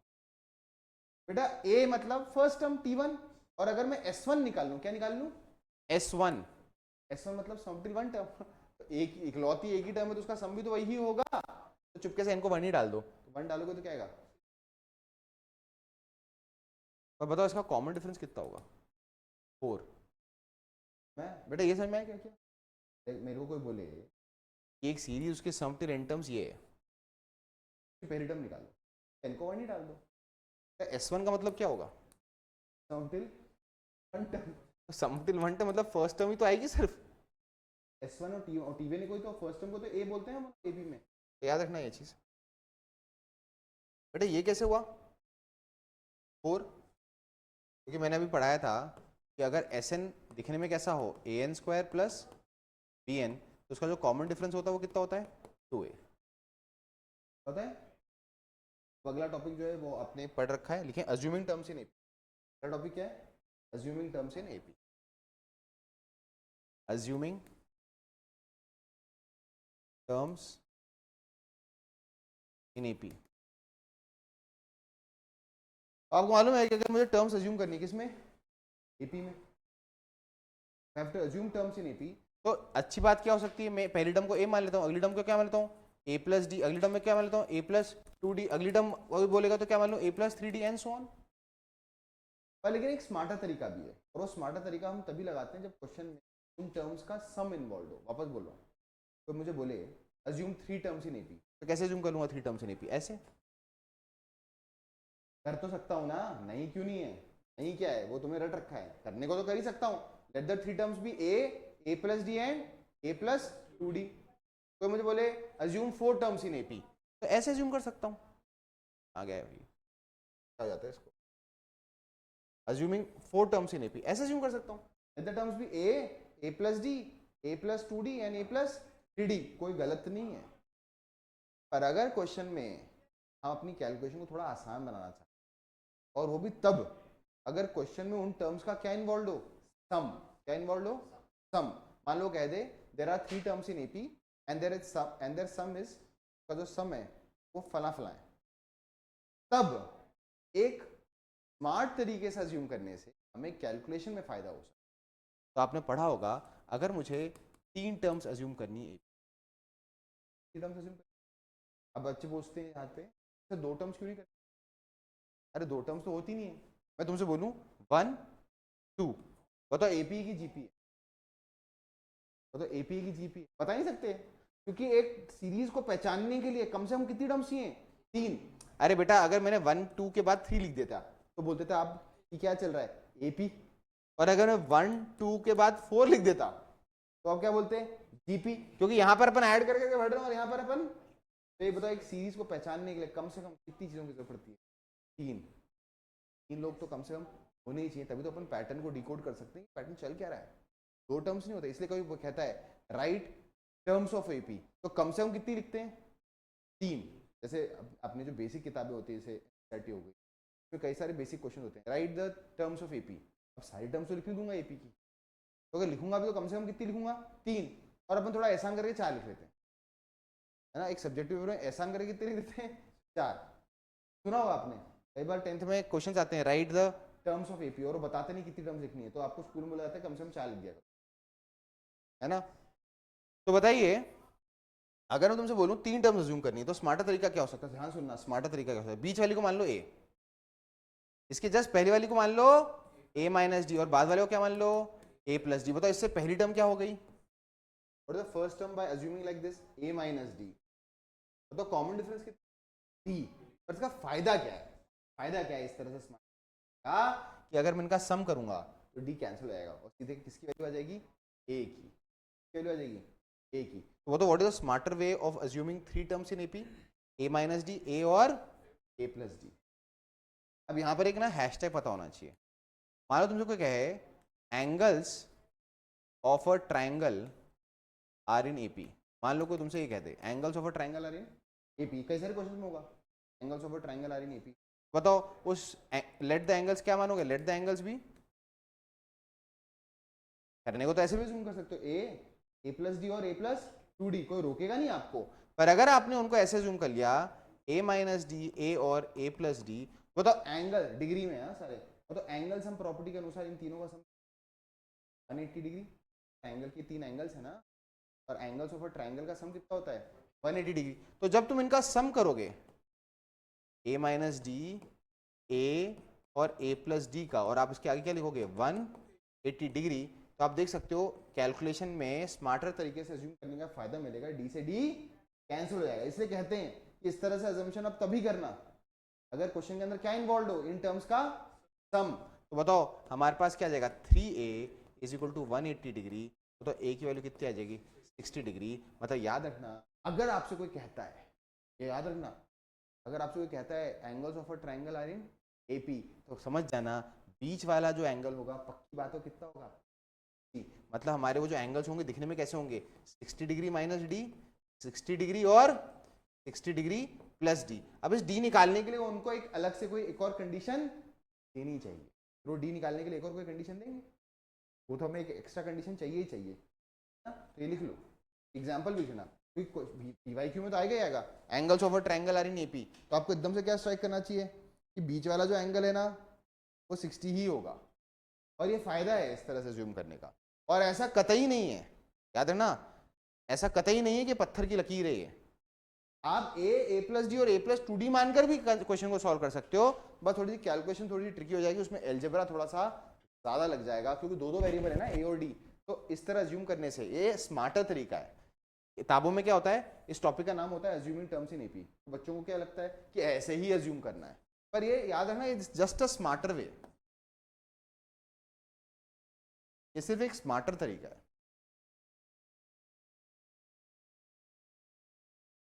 It is just a smarter way of assuming.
चलो आगे बढ़े, चले चलो, ये मिटा रहा हूँ ना। तो बताओ, अगर मुझे 3 टर्म्स अज्यूम करनी है तो स्मार्टर तरीका क्या हो सकता है कि उनको a माइनस डी, ए और a प्लस डी दे। आपको सीक्वेंस भी 50% पढ़ा दूंगा, तो ये लेक्चर में एपी भी खत्म, भी 50% है ना। याद है ना, एपी जीपी एचपी में बहुत समय देने की जरूरत नहीं है, क्योंकि इसकी क्या थ्योरी देखो, अलजेब्रा क्या है, मैं बताया था ना आपको कि मैथ्स के कितने पार्ट्स में डिवाइडेड है, मैथ्स 4। मैथ्स कितने पार्ट्स में डिवाइडेड है, तो जेई की जो मैथ्स है 11 12 की जो मैथ्स है वो 4 पार्ट्स में डिवाइडेड है। उन चारों पार्ट्स के नाम क्या है, एक है अलजेब्रा, एक है ट्रिग्नोमेट्री, एक है कोऑर्डिनेट ज्योमेट्री और एक है कैलकुलस। अब अलजेब्रा की खासियत क्या है कि उसमें पढ़ाते इतना सही है और पूछते इतना है, थ्योरी इतनी सी है और पूछ लेते इतना, तो आपको क्वेश्चंस की प्रैक्टिस बहुत करनी पड़ती है। ट्रिग्नोमेट्री जब आएगा ना तो फॉर्मूले की भरमार है, उसमें है भी थ्योरी इतनी, पूछता भी इतना ही है। जब कोऑर्डिनेट ज्योमेट्री आएगा ना वो तो एकदम महाकथा की तरह है, उसमें थ्योरी इतनी सारी है, पूछते इतना सा है। मतलब आपको पूरी थ्योरी आती है ना तो क्वेश्चन तो बड़े आराम से बना लोगे। और कैलकुलस में प्रॉब्लम क्या है, उसकी थ्योरी भी इतनी है और पूछते भी इतना है। तो क्या कैलकुलस अपने को सारे वर्टिकल्स में, चारों जो पिलर्स है ना मैथ्स के, तो सबसे मुश्किल लगता है। तो अलजेब्रा की कहानी है इसकी, क्या है अलजेब्रा में देखोगे तुम टॉपिक्स बहुत तेजी से खत्म होंगे, थ्योरी तो बहुत तेजी से खत्म होगी, पर क्वेश्चंस की प्रैक्टिस करना बहुत जरूरी है। तो अगर मैं तुमसे बोलूं 4 टर्म्स है, बता 4 टर्म्स कैसे करेंगे। अरे करने को तो अपन वैसे कर सकते हैं, ए प्लस डी, ए प्लस 2डी और ए प्लस 3डी, पर स्मार्ट तरीका क्या होगा कि कुछ ऐसा ज्यूम करें कि डी कैंसिल हो जाए, ए माइनस डी, ए प्लस डी, इसे ऐड करने से डी डी कट जाएगा, और एक इसके पहले ए माइनस 3डी और ए प्लस 3डी। लिखने की स्टाइल है, देखो ए माइनस डी, ए प्लस डी किया तो ऐड करने में डी कैंसिल हो जाएगा। बताओ कॉमन डिफरेंस कितना है यहाँ पर, 2d, तो 2d पहले और 2d बाद में। अगर 5 टर्म्स अज्यूम करनी है तो कुछ नहीं करना, 3 को याद करो, 3 को याद करो, 3 से पहले एक, 3 के बाद एक, तो यहाँ पे कॉमन डिफरेंस कितना, d, तो यहाँ पे पहले ऐड करोगे तो क्या आएगा, a minus 2d, a minus D, a plus D और a प्लस 2d। बताओ अगर 6 टर्म्स अज्यूम करनी है, किसको याद करोगे, 4 को। यहाँ पे कॉमन डिफरेंस कितना था, 2d, तो इसके पहले एक और इसके बाद में एक, तो बताओ क्या आएगा, a minus 5d, a minus 3d, a minus D, a plus d, a plus 3d, a plus, बेटा इससे ज्यादा आएगा नहीं, आएगा तो छोड़ दे, से ज्यादा अज्यूम करने को आएगा नहीं, फिर वो क्वेश्चन आपसे कुछ और एक्सपेक्ट करेगा अगर ऐसा कुछ कर भी रहा है तो। कई चीज समझ में आई, लिख लें। तो ये हो गया topic assuming terms in AP, ठीक है, अज्यूमिंग टर्म्स इन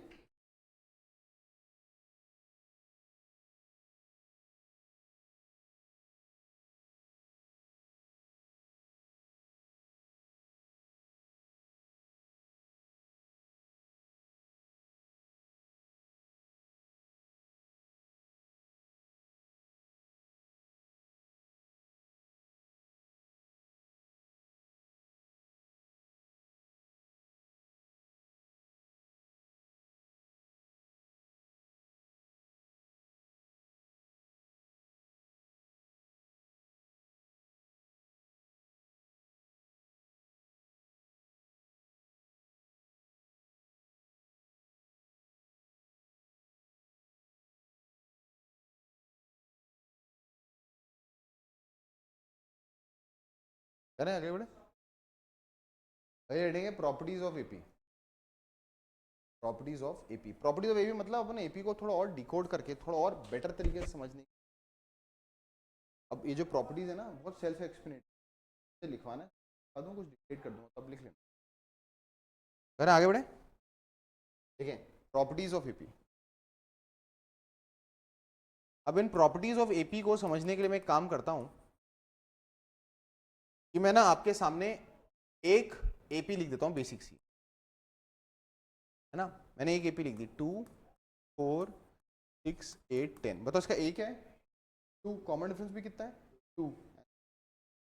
बताओ प्रॉपर्टी नंबर 1 लिखो, इफ अ कांस्टेंट, बहुत इंपॉर्टेंट है, if a constant is added slash subtracted slash multiplied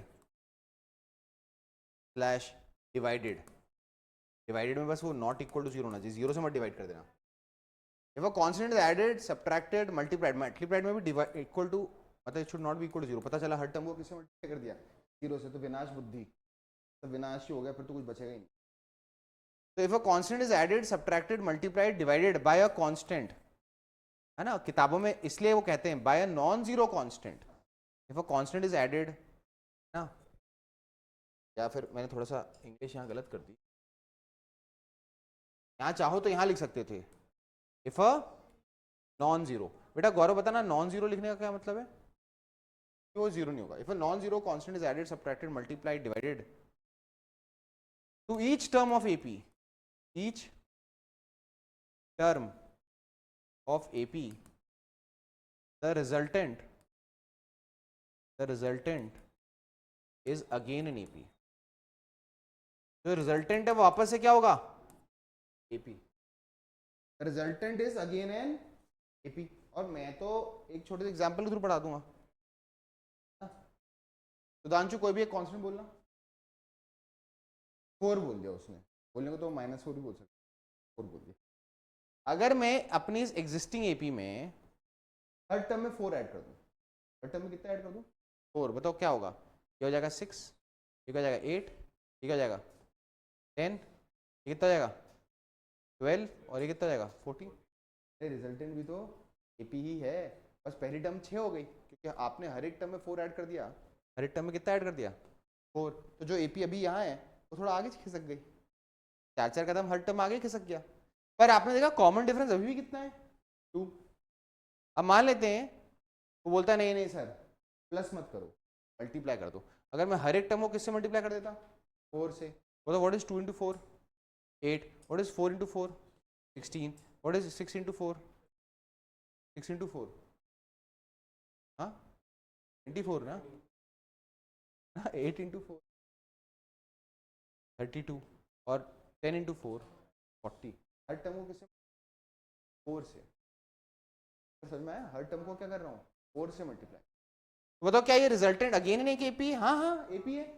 बताओ इसमें फर्स्ट टर्म कितनी है 8, कॉमन डिफरेंस कितना है 8, क्या हुआ पहली टर्म भी 4 से मल्टीप्लाई हो गया, और कॉमन डिफरेंस जो था पहले 2 वो भी 4 से मल्टीप्लाई हो गया, पर रिजल्टेंट तो अगेन क्या है,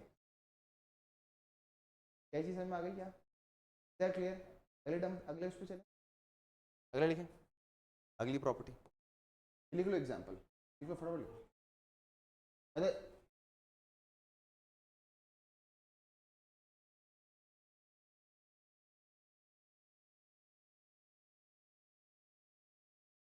ये मेरी कर्सिव राइटिंग तुझे समझ में नहीं आ रही है ना, तो अच्छी तरह लिख देता हूँ। क्या है वो, क्या होता है, तो मैं कर्सिव में लिख देता हूँ, रिजल्टेंट। रिजल्टेंट मतलब जो बच गया, मल्टीप्लाई करने पे जो रिजल्टेंट आया।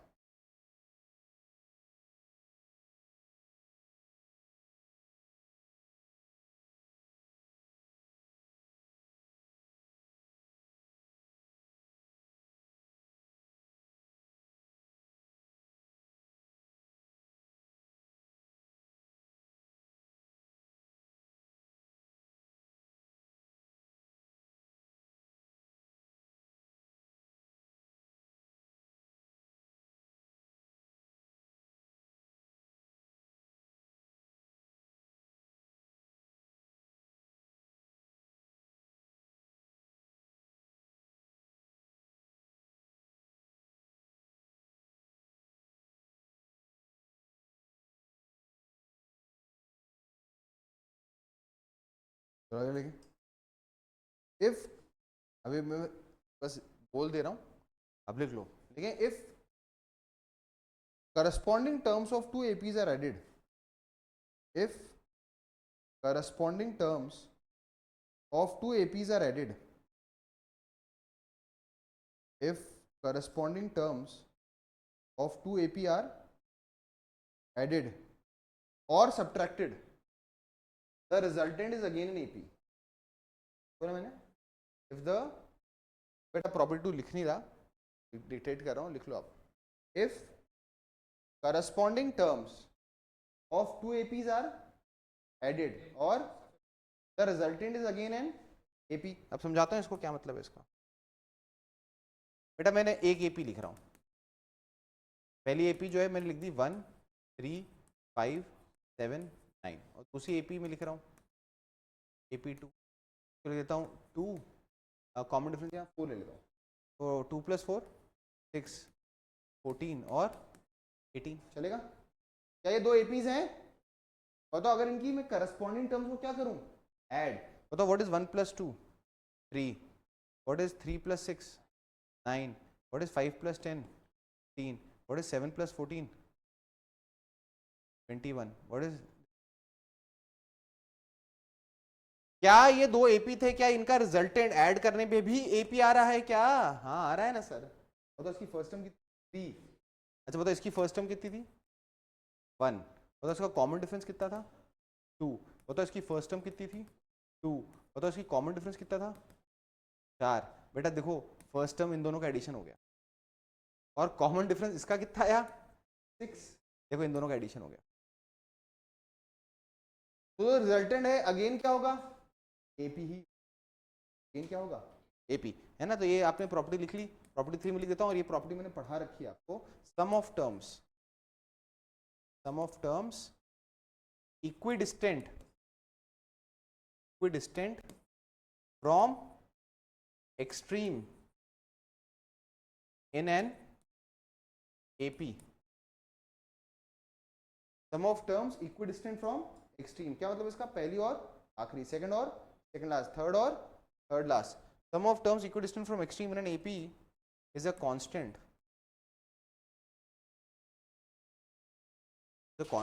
and is equal to 2a plus n minus 1।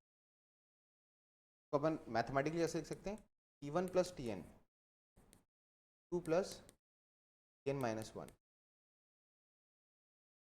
पहली और आखिरी का सम, सेकंड और सेकंड लास्ट का सम, थर्ड और थर्ड लास्ट का सम, ऐसे चलता रहेगा।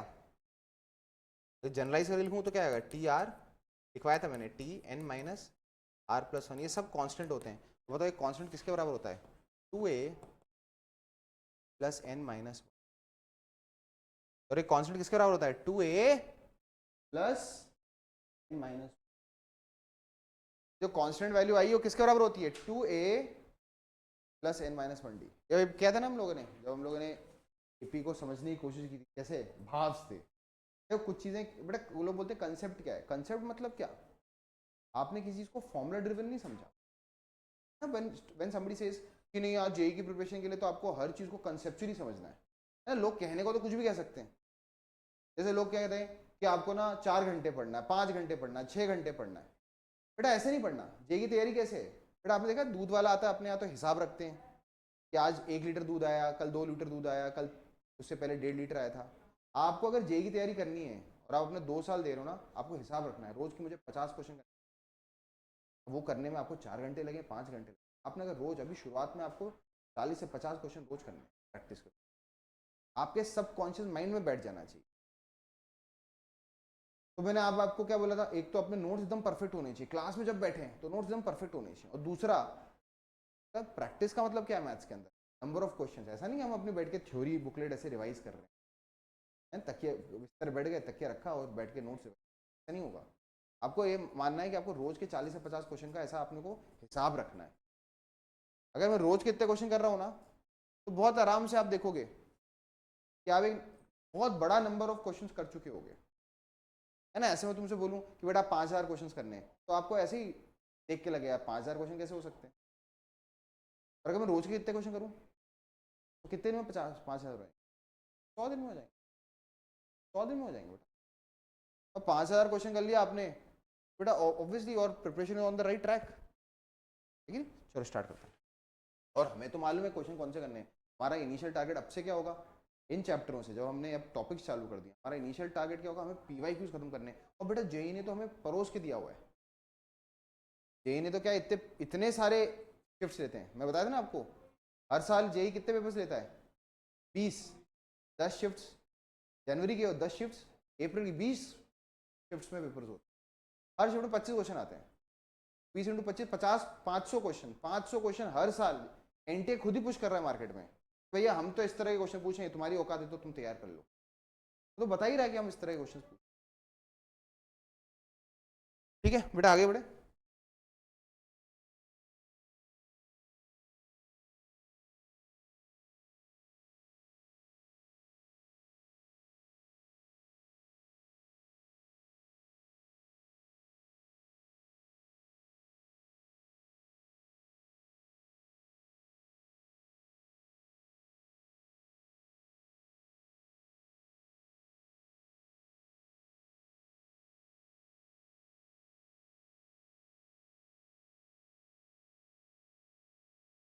अगला लिखे,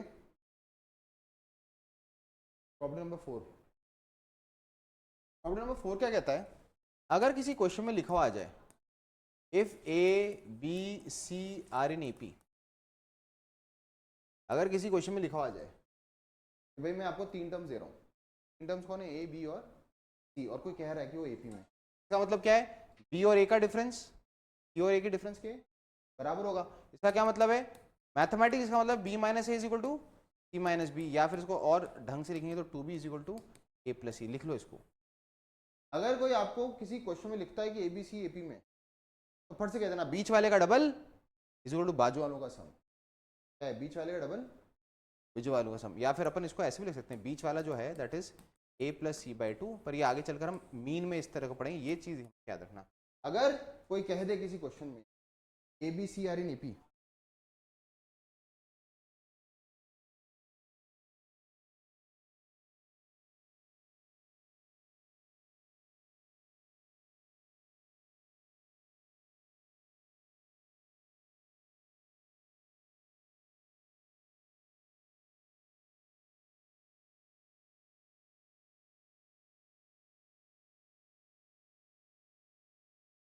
if ABC are in AP, 2b is equal to कितना, a प्लस सी।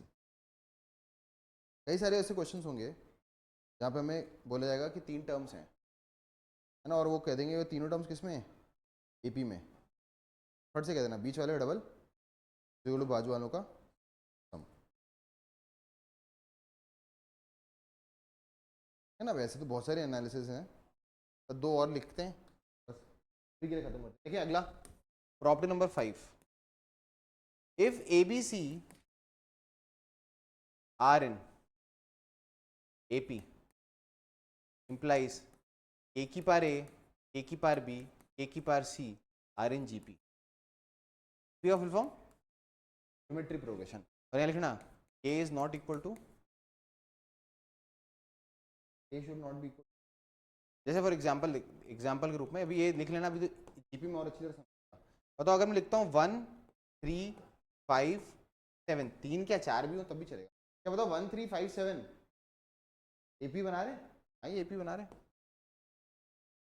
इनको सबको किसी की पावर चढ़ा दो, तो एक बेस लेता हूँ 2, 2 की पावर 1, 2 की पावर 3, 2 की पावर 5, 2 की पावर 7, बताओ ये क्या बना रहे हैं, बताओ कितना मल्टीप्लाई करने पे आगे बढ़े हैं, 2 स्क्वायर, कितना आगे मल्टीप्लाई करने पे आगे बढ़े हैं 2 स्क्वायर, कितना आगे मल्टीप्लाई करने पे आगे बढ़े हैं 2 स्क्वायर, तो मैंने बताया था ना अगर मल्टीप्लाई कर करके बढ़ते हैं, तो अगर ए बी सी एपी में, तो अगर उनको किसी कॉमन बेस पे ऐसे पावर चढ़ा देंगे, उन टर्म्स को अगर पावर चढ़ा देंगे, तो वो क्या बनाएंगी, जीपी, क्या बनाएंगे, real form of GP.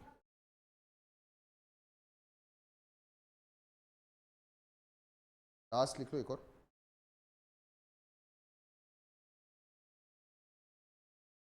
If terms are taken, बेटा ये तो फॉरवर्ड लिंकेज है ना, जीपी जब पढ़ लेंगे हम तो एपी जीपी के मिक्स क्वेश्चन में कई बार इसकी जरूरत पड़ती है, होने को तो अपन बहुत सारी प्रॉपर्टीज बना, अपन टारगेट उतनी ही प्रॉपर्टीज करते हैं इमीडिएटली हम जरूरत पड़ेगी, बढ़े आगे। अगर property number 7, property number 6 sorry, if terms are taken, if terms are taken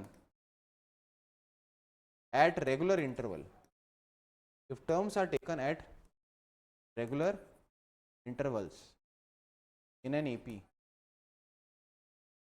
the resultant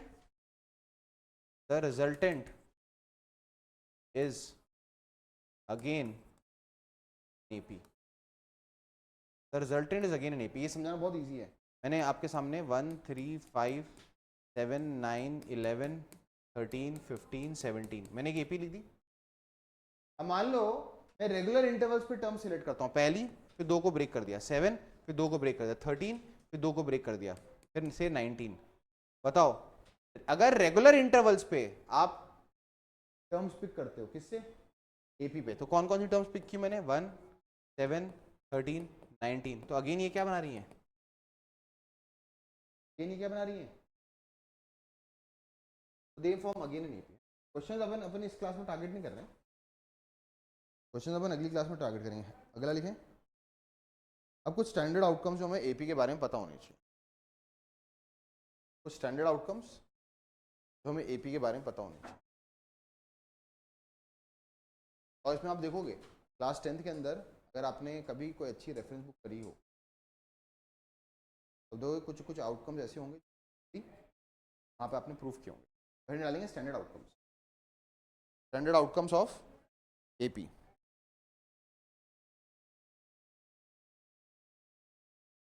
standard outcomes of AP, कुछ ऐसे आउटकम्स जो हमें पता होने चाहिए। करें स्टार्ट। तो आज के लेक्चर में अपन ने कौन कौन सी थ्योरी निपटाई? AP क्या होता है, AP का इंट्रोडक्शन क्या होता है, हमने एक बेसिक प्रीकैप देखा कि चैप्टर में क्या आने वाले हैं। फिर हमने AP की एनेट टर्म देखी, AP की जनरल समिटिव एंड टर्म्स देखा, और वहाँ पे हमने लीनियर और क्वाड्रेटिक का कंसेप्ट भी, है ना। Next standard outcomes of AP। अब अप्लाई करने का समय आया है। अगर मैं तुमसे पहले बोलूं 1 + 2 + 3 + 4 अप टिल n, इसको क्या बोलते हैं इंग्लिश में? Sum of first n natural numbers. बताओ नेचुरल नंबर की शुरुआत कहां से होती है? 1 से। What is the sum of the first n natural numbers? बताओ ये AP है ना, बताओ AP का फर्स्ट टर्म कितना है?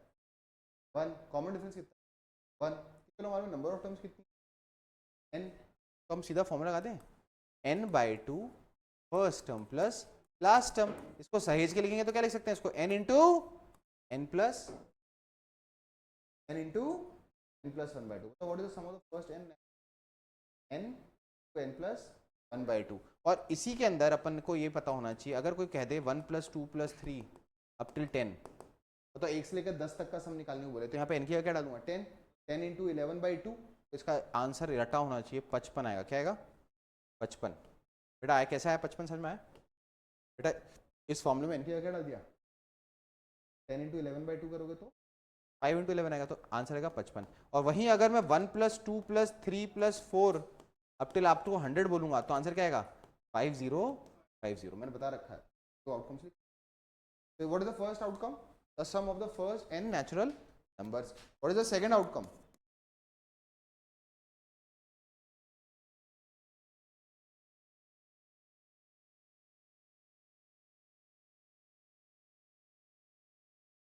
तो देखते हैं क्या है। कोई बता सकता है इंग्लिश में क्या है ये? What is 1? पहला odd natural number. What is 3? The second odd natural number. बताओ ये AP बना रहे हैं क्या? बना रहे हैं ना। बताओ इस AP की पहली टर्म क्या है? 1। कॉमन डिफरेंस कितना है? 2। इसको अगर मैं इंग्लिश में लिखना चाहूंगा तो कैसे लिखूंगा?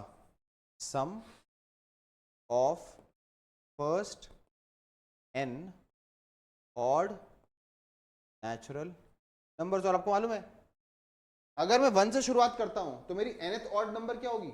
2n-1। देखो ना, n को 1 डालो तो 2 इंटू 1 1 1 - 1 1 ही आएगा ना। तो अगर मैं 1 से शुरुआत करता हूं तो मेरी nth ऑड नेचुरल नंबर क्या होगी? 2n-1। और वही अगर 3 से शुरुआत करता हूं तो यहाँ पे क्या था? 2n+1। ये यूक्लिड ने बताया था ना, यूक्लिड डिवीजन नंबर में, या ऑड को अपन या तो 2n-1 मान +1 मान सकते हैं। याद रखना 1 से शुरुआत करनी है। और ये हमने सेट्स में पढ़ा था, सेट बिल्डर फॉर्म। अगर 1 से शुरुआत करते हैं तो अपन ऑड को हमेशा 2n-1। बताओ कितनी टर्म्स हैं? ये n टर्म्स हैं। देखो इसका फॉर्मूला लगाओ क्या? n/2 first term plus last term. कितने लोग 1 से 1 कट जाएगा, 2 से 2 कट जाएगा, तो फाइनली आंसर क्या आएगा? Square. What is the sum of the first n natural numbers? n square. देखो मजे की बात है, अगर अकेला 1 लूं तो 1 का सम तो 1 1 स्क्वायर, अगर 2 लूँ, व्हाट इज 1 + 3? 4 मतलब 2 स्क्वायर। और अगर मैं 3 लूँ, 1 3 5 का सम 9 मतलब 3 स्क्वायर। अगर मैं 4 ले लूँ, 4 ऑड नेचुरल नंबर हूँ, 1 3 5 7, इनका सम 16 मतलब 4 स्क्वायर। एंड एक और फिर लिख लेना एक साथ, आउटकम नंबर 3। अगर मैं इसका लिखूँ 2 4 6 8, बेटा गौरव बता सकते हो इसकी एनथ टर्म क्या होगी? ये ऑड नेचुरल, ये इवन नेचुरल नंबर चल रहे हैं ना, एनथ टर्म क्या होगी? नहीं 2n, एनथ टर्म क्या होगी? अरे ये 2 × 1 है, ये 2 × 2 है, ये 2 × 3 है, तो एनथ इवन नेचुरल नंबर क्या होगी? 2n। क्लियर है ना? तो इसमें क्या आएगा, इसका सम क्या आएगा?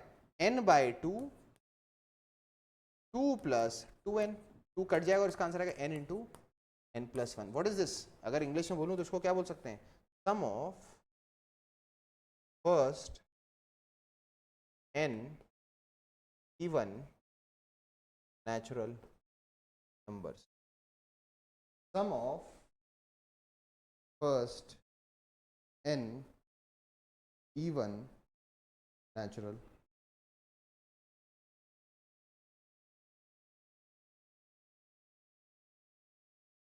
है ना बेटा? इन्हीं आउटकम से हम लोग अगली क्लास में शुरुआत करेंगे। आज के लिए अपन यहीं पे रोकते हैं।